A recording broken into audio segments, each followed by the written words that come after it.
Technology advances and AI takes over. It's out with the old and in with the new. The same could go with face-to-face interaction at the grocery store, as well as self-checkout lanes seem to be taking over. NBC's George Solis tells us what the future may hold. Place your item in the bagging area. They are supermarket contraptions. Help is on the way.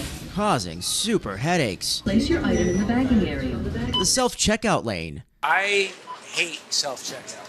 Those machines do not work.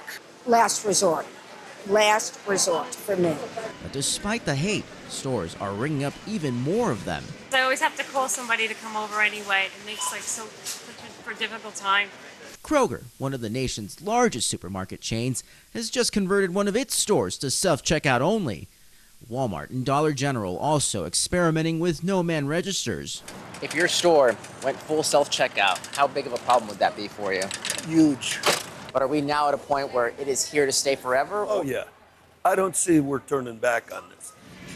Stu Leonard Jr. owns 7 stores in the New York area and says he's noticed an obvious trend.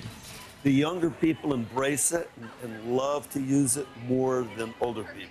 I don't see much gray hair in the self-checkout line. He says 75% of his customers still prefer human cashiers, so he's keeping them. But there are labor savings with self-checkout. We have one cashier for one customer at the regular checkout lane. Over here, we try to have 8 of them, I think, and we have 2 people on board right now. The ratio now goes 4 to 1. There's some growing pains associated with it. Just like any technology, self-checkout, there are growing pains. Here's where things can really go off the rails. This can of beans, no problem. These organic bananas, well, that's a whole nother story. Help is required for this item. Help is on the way. Leonard believes the technology will get better and customers will get more used to it. Others, however, aren't as optimistic.